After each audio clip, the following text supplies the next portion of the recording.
स्वतंत्र भारत के सबसे पहले कानून मंत्री बाबा साहब भीमराव अम्बेडकर की जन्म जयंती पे आईसीसी कोचिंग संस्थान में आयोजित अखिल भारतीय विद्यार्थी परिषद द्वारा इस संगोष्ठी कार्यक्रम में उपस्थित इस कोचिंग संस्थान के संचालक हम सभी के अभिभावक परम सम्मानीय पीके गुप्ता गुरु जी,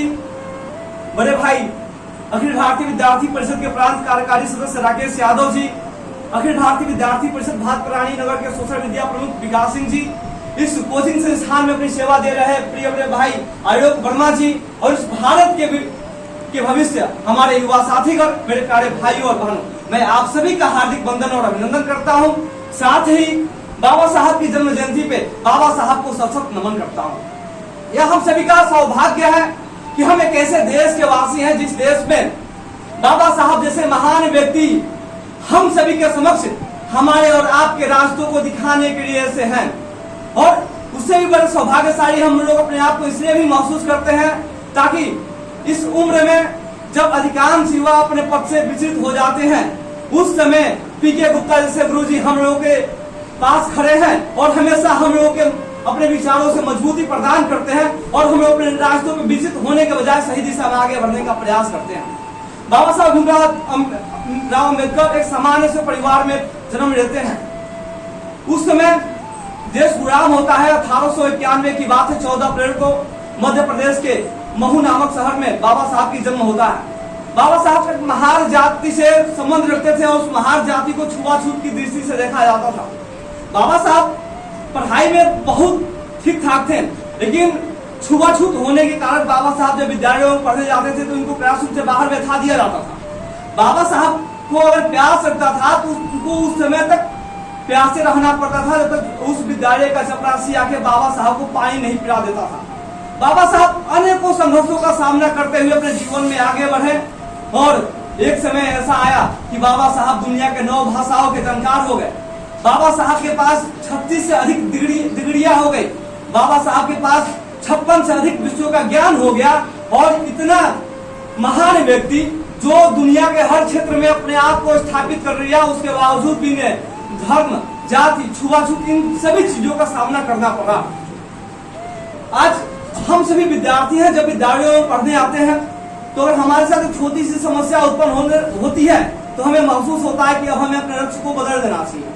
अगर हमारे पास आर्थिक समस्या उत्पन्न हो रही है तो हमें अपने पढ़ाई को किनारे करके पैसे कमाने लगना चाहिए और अपने आर्थिक स्थिति को मजबूत करना चाहिए। वैसे समय में हमें बाबा साहब से इस बात की प्रेरणा लेनी है कि अगर हमारे साथ अगर कोई समस्या उत्पन्न हो रही है तो हमें उस समस्याओं से भागने के बजाय उस समस्या से जूझने का प्रयास करना चाहिए। और हमारे साथ कितनी भी विषम परिस्थितियां उत्पन्न हो रही है, हमें अपने मानसिकता को बदलने की आवश्यकता है, हमें अपने विचारों को बदलने की आवश्यकता है। और आज हम थोड़ा सा और संघर्ष करते हैं और अपने जीवन में शिक्षा को स्थापित करते हैं तो बहुत ऊंचाई तक हम जा सकते हैं। बाबा साहब ने कहा था कि शिक्षित बनो, संगठित रहो। शिक्षा, क्योंकि शिक्षा उस श्रेणी का दूत है कि इस शिक्षा को जो भी अपने अंदर स्थापित करेगा वो व्यक्ति दहाड़ेगा। हम लोग भी एक विद्यार्थी हैं, हमारी भी शिक्षा चलती है, लेकिन कहीं ना कहीं महसूस होता है कि हमें कैसे देश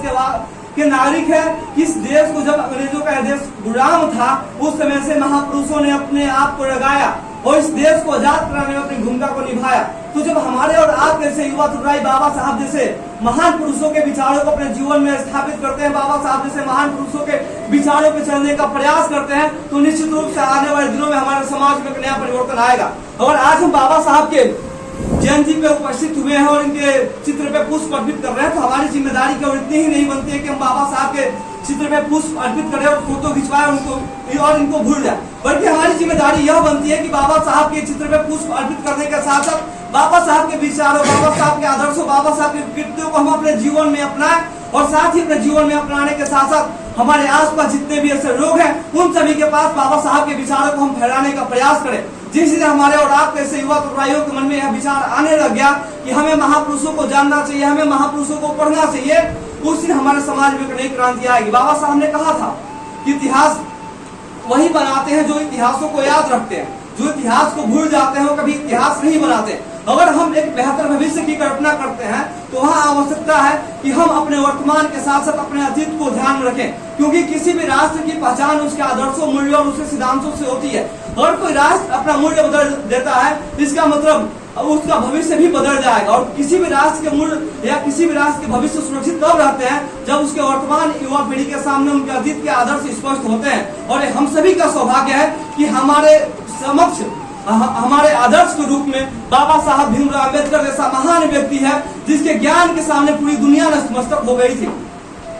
और आज हम सभी यहाँ इकट्ठा हुए, तो मैं विशेष रूप से आप सभी युवा तरुणाइयों से इस बात का आग्रह करता हूँ कि आप जब यहाँ से जाए तो बाबा साहब के बारे में पढ़ने का प्रयास करें। और केवल बाबा साहब ही नहीं, और किसी भी महापुरुष की जन्म जयंती जब आ रही है तो 1-2 दिन पहले से आप उनके बारे में जानना शुरू कर दें, उनके बारे में समझना शुरू कर दें। क्योंकि वर्तमान समय में सोशल मीडिया का दुष्प्रचार इतना तेजी से हो रहा है कि अगर हम और आप अपने मोबाइल को जब खोलते हैं तो केवल और केवल उसमें अश्लील या कुछ ऐसे चीजें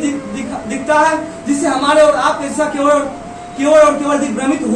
होते हैं। लेकिन अगर हम सोशल मीडिया का प्रयोग इस रूप में करें कि अगर किसी महापुरुष की जयंती मनाई जाने वाली है तो उस महापुरुषों के बारे में हम अध्ययन करें, उस महापुरुष के बारे में हम जानें। भले हमारे पास अगर मंच नहीं मिल पा रहा है कि हम आके अपने विचारों को प्रस्तुत करें, लेकिन उसी बहाने अगर हम महापुरुषों के बारे में पढ़ते हैं और हो सकता है उस महापुरुष के बारे में पढ़ते पढ़ते उनके कोई विचार हमारे जीवन में बैठ गया और उस विचारों का हम अनुसरण करने लगे, तो निश्चित रूप से आने वाले दिनों में हम अपने जीवन में एक बड़ी ऊंचाई को हासिल कर लेंगे। आज वर्तमान समय में व्हाट्सएप, फेसबुक जैसे सोशल मीडिया से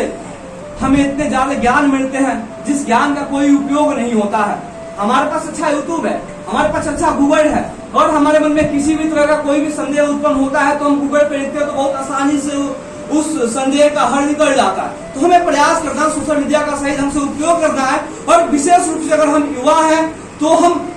अपने भविष्य को बेहतर बनाने के साथ साथ इस राष्ट्र के निर्माण में हमारी क्या भूमिका हो सकती है, क्या भागीदारी हो सकती है, इस पे भी विचार करना है। और निश्चित रूप से जिस दिन हमारे और आपके से युवा तरुणाई इस क्रम में अपने आप को आगे ला दिए, फिर से हमारा देश विश्व पटल में विश्व गुरु के रूप में स्थापित होगा और फिर से भारत पूरे दुनिया में अपना परचम लहराएगा।